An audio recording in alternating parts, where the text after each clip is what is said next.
Good morning. I would like to thank you for taking the time to watch this address.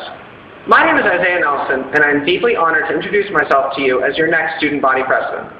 I would like to take this opportunity to discuss with you some of the events that have taken place over the last few weeks, and to answer any questions that you may have about the recent elections.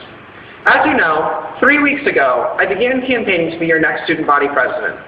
I ran to be your president because I wanted to restore your trust in the SGA. And yet my very election may have given you doubt about the legitimacy of the organization. There are many concerns regarding my disqualification after I received a majority of the polls. I would like to explain to you what happened, so you have an answer to any questions surrounding the process.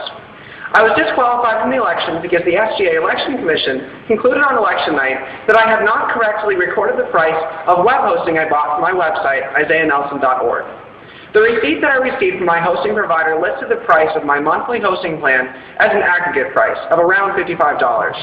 The receipt combined the monthly prices of 12 months of hosting, which all cost about $5. I contested the election because I felt I had followed the bylaws by recording only the month of March on my expenditure form, as only campaign-related expenses are to be filed on the form. The Election Commission took into consideration my contestation, and they decided to overturn their previous decision to instate me as your student body president-elect. While I eventually wasn't stated, I know there is a lot of concern regarding the elections. Please know that the system is in place to protect you from any candidate having an unfair advantage through breaking the bylaws that govern SGA elections. The Election Commission ensures that candidates follow the rules to guarantee who you elect ran a legitimate campaign. The system actually brings legitimacy to the SGA and the elected students that belong to the organization.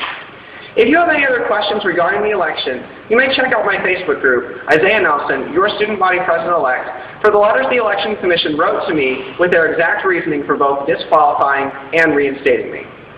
I would also like to take this opportunity to discuss with you the Folly Trolley.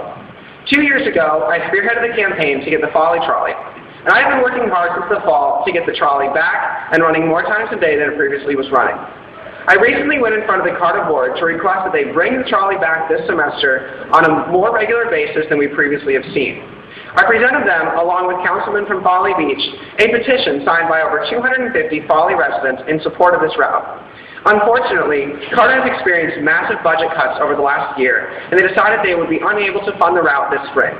However, I have already begun work with the college and elected officials at the state and local levels to get the route back. The trolley is something you have come to expect here at the college, and I promise you I will work with my very hardest efforts to ensure its return this summer or in the fall. It is issues such as these that I want to ensure you are informed about next year, which is why I plan on doing monthly video addresses updating you with the work SGA is doing for you. And I want you to know that you can always contact me with any suggestions or concerns you may have by calling me or emailing me on the information listed after this address. I cannot wait to get started working for you as your student body president, and I look forward to delivering the change you want seen in the College of Charleston campus. Thank you for listening, and thank you for